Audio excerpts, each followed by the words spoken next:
Don't blink, it's your boy. Welcome to the show. If they're doing well, because they're having a wonderful 29th November 2024. It's not right. I clearly need more caffeine, which is kind of the subject of this video today. And it's waking up early, going back to working.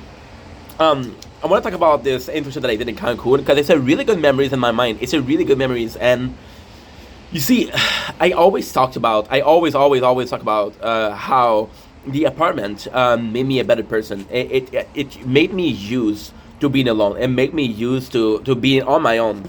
And it made me used to being in control of my own. Like, for example, I came from a background of very not necessarily controlling but very involved parents, which I mentioned in multiple videos, right? So the trip to Cancun, actually a really good story. I don't talk about it a lot because I don't see the importance, but you see, I was eating a snack that tasted like something I tasted there, and I was talking about the story, and by talking about the story I realized how important it was. So I was this is actually a cool story. It's gonna be a long story, so grab a snack, grab something to drink, and sit back and relax, play a video game. This is just gonna be talking. It's not gonna be a super nice. This is a sunset. We already had the climax, the sunrise. We already had the climax. I already came. The song I'm gonna sing too, Sean Paul. She doesn't mind. I went to school. Duh. I went to high school. I finished high school. My father was like, "Yo, you're gonna go to school, you're gonna work, but you're not gonna do anything. So otherwise, I'm gonna kick you out." And then I thought it was bluffing. I didn't do anything. He kicked me out. My mom, she had me for a year, and that year was a special year. It was a year where I was alone. I was allowed to be on my own. I was allowed to do whatever I wanted. It was a really cool year. You know, I'm extremely lucky. I have amazing parents. My parents were actually strict, right? And it's amazing because a lot of people in my class or in my school, in the high school, they were saying, "I wanted to take a year off, travel the world or do a trip or just have fun," right? After high school. And I actually had this year. I actually had it. Now I was gaming, I was eating junk food. It was fantastic, right? Now to say we year that I lost, but it's a year of break.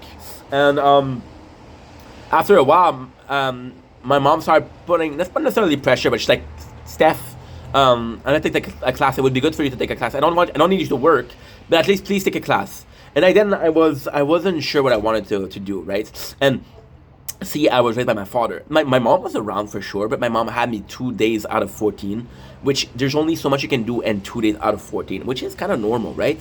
My mom, she didn't have me much, and trust me, when she had me, she did the best she can, but it was more so my father that raised me. And you guys, I've told you time and time and again, I told you at least 10 times in different video. Oh, yeah, and the 27,000 video we did, at least 10 times, me and my father, we didn't have a lot in common. My father was this really weird person where I would not necessarily worship him, but he was definitely my role model. I loved him. I wanted to be like him. I wanted to emulate him. But he was a very hard man to approach. My father was either talking about his work or working on his garden. So very reserved person versus a person that is extremely extroverted, which is myself, right? And we didn't have a lot in common. My father liked cars. I didn't like cars. My father liked politics. I kind of like politics, but even as a kid, I knew that there was something. Oh, it's funny. My father liked politics, but like complaining about politics, which is very Canadian, very Quebecois. Always about, yo, this is a lie. This is a they're trying to they're trying to distract you from something else, right? And my father took pleasure in that, took a cynic pleasure in that. And I was like, "Why are you watching this if you know that's not bullshit?" It didn't make sense to me. I was also a gamer, and my father was like, "Fuck your games, go play outside," right? And I was like, "Nah." My father is an amazing man. My father is still my role model. Fucking love my father, but my father is very set in his way, very, very stubborn. My father, I took classes as a kid to swim. The reason why we took classes to swim was because he couldn't swim, right? And I learned English, and always he was talking to his friend about how proud of me he was that I was bilingual. That's the first time where he actually bragged about me. Like, my son speak perfect English. Not perfect English, but close, I guess. Jag är den som tar mig dans all night. She not away, she then you got me in a trance. Sean Paul. And my father would always be like, it's a really cute thing when okay, you're gonna see that, and it's kind of a bit of a disrespect, but I don't mean it as a disrespect. When you're gonna get older, you're gonna realize that your parents start to be cute. Like they start to need your help. Their world is changing and they don't change, and they're kind of naive versus the world that is happening in front of them. They want to help them change. Like, for example, I was talking with my mom yesterday about work. It was a situation at work and she doesn't understand, and I have to take kind of hold her hand and say, "This is what happened, mom. This is how it works, right?" Not because she's dumb, but because she's not used to shit like that. She's from a different era. That's not important. So my father, in a sense, was like, "Hey, I'm proud of you for learning English, and my son learned English, so I should be able to learn English." My father was like, "No, I don't give a fuck. This is a French household." And my father, the nicest thing was like, you could talk to him in English and he would understand. There was time that he didn't understand, and you would ask him, "Dad, did you understand?" He's like, "Yeah, I understood," but he didn't. So you had to repeat it in French, and the way I would do it, which it kind of manipulation, but yeah, I meant it in a good way. I would repeat what the person said in French and say, "Is this what he said?" My father would say, "Yeah, that's what he said. That's exactly what he said." That's my way to help him. So my father, one of the only thing that we had in common was we like cooking shows. And back then, my father is this amazing person that is tough, is really tough, right?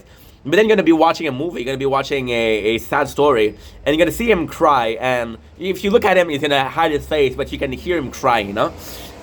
One of the shows that we liked watching was MasterChef. MasterChef, we love watching MasterChef. We loved it.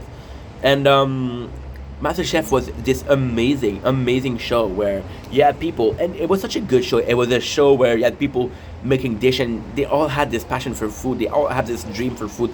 They all wanted to be chef. They were all chefing themselves. And me and my father, we watched that. And it's funny because we watch MasterChef Australia, which we didn't give a shit about Australia. Sorry, but it was just the fact that it was about cooking. And I listened to that show for 3 years. So when I went to my mom's house, I was watching that show with my mom too. I was watching the show, and it was again MasterChef Australia. I think it was one of the first to do MasterChef. It was still a very good show. My mom is actually quite insightful. My mom, for guessing things or discovering things or even having ideas, she's actually really cool for that. She's actually really good. See, again, a long story, but ADHD, which I have, surprisingly I know, it's hereditary. So a parent gave it to me, and it's clearly my mom, and I love my mom. I'm not mad at her for that, but it's clearly my mom. See, when I make content, a lot of people say, "Hey, how do you get inspiration? How do you make so many videos?" Well, I have ID pops up. My mom, she's the same way. So, for example, my mom, she's like, "Yo, why don't you take a course about photography?" And at first I was like, "Man, it's a fucking good idea. I like presenting stuff. I'm good with the camera. I like the camera. I could be taking photography, and it would be good for the content, right?" Or back in those days, she told me about a course, and that course was about cooking, and I was like, "Okay, yeah, sure." In the cooking, I had a lot of fun. I wasn't great, but I wasn't the worst cook. I wasn't the worst cook, right? So we go in, and it was nice. I liked it, right? And the theory went well. The practice went well. Everything went well until one day where we started doing the line cooking. So the line cooking is, okay, you got an order, and because you have an order, well, you have Stefan, which is my real name, is to do this. Victor, you have to do this. Vincent, you have to do this, whatever. And that's when I had a problem. When there was a time pressure, when there was a time management skills, I completely fucked up. So they said, "Listen, I can tell that you like cooking, but you're clearly more talented than theory than anything else." And the teacher took me apart, and the teacher was a really good person. A lot of people, they didn't like him because he was a bit of a shady guy, a bit of crook. So this guy, why he was a bit of a crook? Super simple. This guy would actually go, for example, right? I have to tell the story after, but for example, his wife ended up being one of his students, right? Which wasn't allowed, but fuck it. Or what he would do, he would do, for example, right? There was a meal that was being sent back to the kitchen, and they were saying, "Okay, well, give that food to somebody else, right? To another table, make a new table." So, and we would save on money, which you're not supposed to do. But again, it was in charge. He was a chef. He was the chef of the brigade, right? So it was a bit of a shady character, but it was a in my mind I didn't see it as shady. See, I grew up watching Kenny versus Penny, and Kenny was also like that. He was shady, but there was a reason for the shadiness. He wasn't trying to hurt people, and I could tell that the chef was trying to put himself first, but not necessarily trying to hurt people.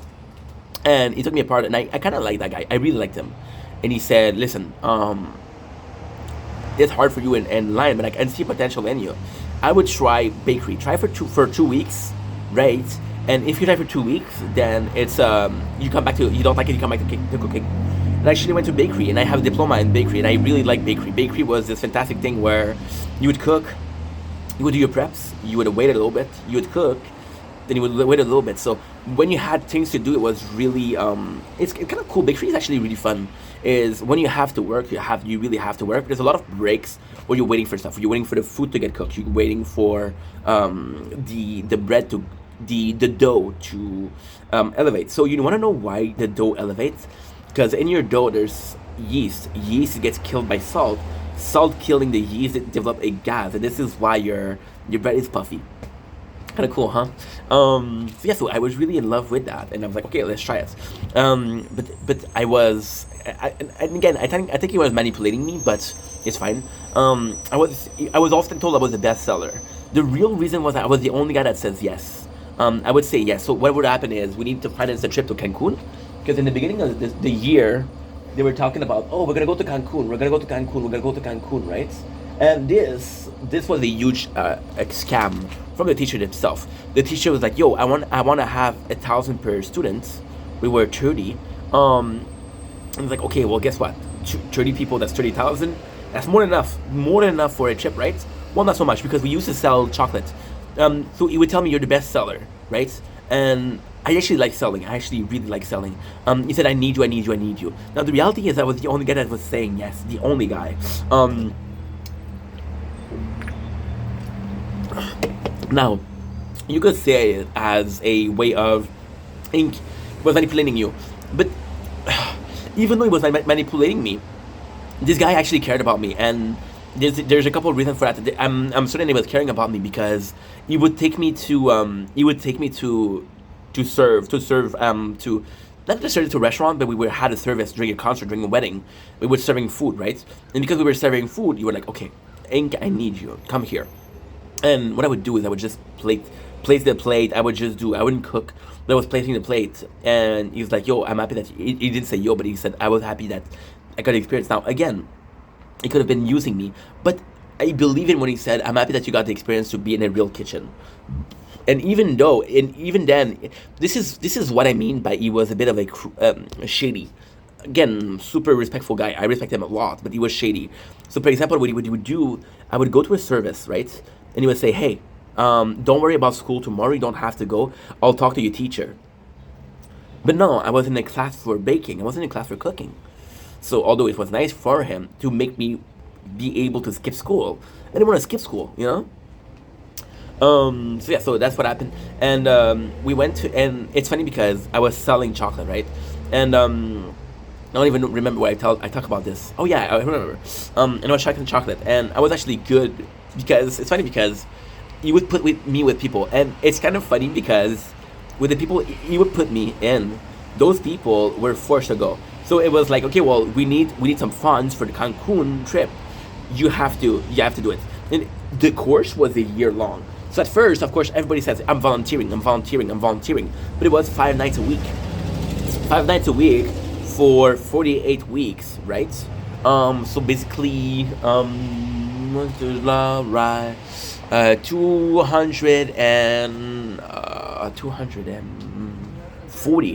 240 nights, and I went there at least 60 times, which is every single week, one time a week. He would put me with people at first at volunteer, and then I started noticing that those people didn't want to be there. And what's funny is we had a guy, right, who couldn't sell, and he asked me, "Yo, I want to sell, please let me do it." I'm like, okay, bro, no problem. If you want to try to sell, you want to try to sell. But I can tell the people, and again, I'm not judging, I'm not being an asshole, but I could tell that this guy had a really hard time selling. He had a really hard time trying to push the product. That's not his fault. Yeah, some people are more talented than others. And we did 3 tables, right? And We did 3 table because he wanted to do it, and we sold nothing. Now, usually I had a pretty good score. I had a table out of 2 buy something from me. Like, dude, and it's kind of a bitch move. Personally, when I was there, I didn't think I was gonna go to Cancun. It wasn't specified that you're gonna go to Cancun, but I was like, dude, I kind of did 2 hours of bus to come here. I'm gonna have to do 2 hours of bus to go back. I had school today, so I did 4 hours total, right? No, sorry, I had an hour and a half, something like that. I don't remember, but I did a lot of bus time today. A lot of bus time. I didn't come here to come back empty-handed, so I started selling. And of course, when I started selling, we sold a lot more. And then he got mad at me at the end and said, "Oh, I was supposed to sell." And I was like, "I know, but I wanted to sell, you know." And the funny thing is, we had the Cancun trip, which was really nice. I went to Cancun for a month. The beach, the fun. It was really fun. It was really fun for me, but it wasn't fun for the people getting us. So what was intended was a student exchange. So they would pay the teacher for us to come, but it was more so a intern. So it wasn't full salary. It was like half a salary. Okay, for students, which is 15 full salary to pay for the VLF, to pay for the trip, and it was really nice. It was really good memories. I had my 20th birthday there. The funny thing, this is actually a crazy story. So we were there on the 28th of December, and we left for the 28th of January. My birthday is the 22nd of January. So I had my birthday there. And the funniest thing is, we celebrated the New Year's there before we start working. We were working the 2nd, and we were celebrating on the 1st. And we partied with some people. With some people that are native from Cuba, from Cancun. I'm so sorry, from Cancun, because I'm watching Dexter also, which talk about Cuba. And we partied with those people. And the next day we went to the first day of work, and those were the people we partied with, which was phenomenal. The problem with the Cancun crew was they were really trying. They were so fucking nice. They were so fucking nice, really chill people. And the problem with the Cancun people was they were trying to be, hey, this is Cancun. This is our culture. Please, like, not be open to it. Like, we're here to share our culture. It felt more so like a cultural trip than a cooking trip. So this is traditional Cancun cooking, and a lot of people didn't care. I was happy because I was getting to learn Spanish for free. I was like, okay, well, I'm here. I'm not gonna go anywhere. I might as well learn something, you know.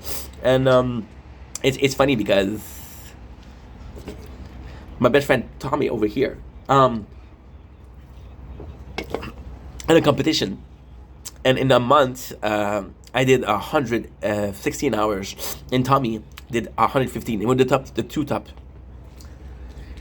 So we got a little like certificate for that, right? I was the first place, and he was second place. I think this third place also got one, but I don't remember. And the funny thing is, they were nicer to me because I was actually open to the culture. They were really nice to me. Like, for example, they gave me a lot of recipes, which they didn't give other students. Because the other students, without being disrespectful, the second they learned that they were gonna cook for us, they were like, "Fuck that! I'm gonna be here. I'm gonna get some steak. I'm gonna get some truffle omelet, which is very expensive, right?" And I was like, "No, I like the cream of potato, which is a soup, which is actually really good." It's soups. What you do is you boil potato, take out the skin, you put them in a blender, you add some cream, you add some salt and pepper, and that's it. That's the crema de papas, potato cream soup. It is delicious. That's pretty much it. And yeah, it was a good time. A good time. The whole story was, I don't think about the whole plan for this video was that and again, that was my first trip. And I was on my own. Well, I was on my own with class, so we had 2 houses. We had a house of dudes and a house of girls. And bro, it was really nice. It was really nice. It was like, yo, we have to live together. We were roommates. Let's figure it out. So even though I never had a roommate, I had the roommate experience, right? Which is sausage fest, but it was still a roommate experience. It was actually quite nice. The reason why I'm talking about this is I often talk about how the apartment made me the person I am today. Made me a man, which I mean an adult, right? I mean an adult. And the cool thing with the actual the actual classes in the school, it was very far. So I lived in West Island, and I had to go to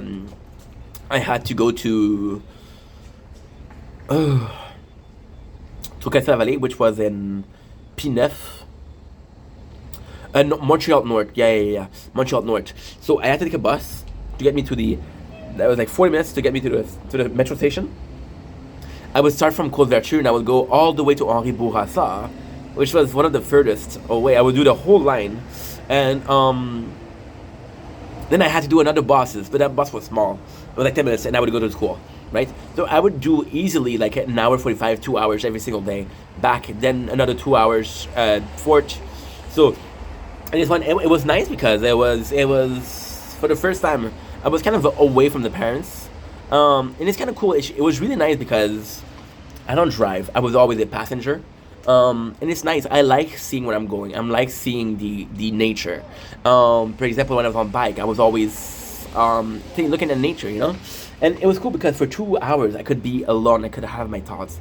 This was me time, which I never had. It was always like, oh, family time, where you have to listen to your parents, or I was always gaming. So I was stuck in a position where I couldn't do anything. Now, technically I could have gamed, right? Technically I should have gamed, but I didn't. It doesn't matter why. I could have.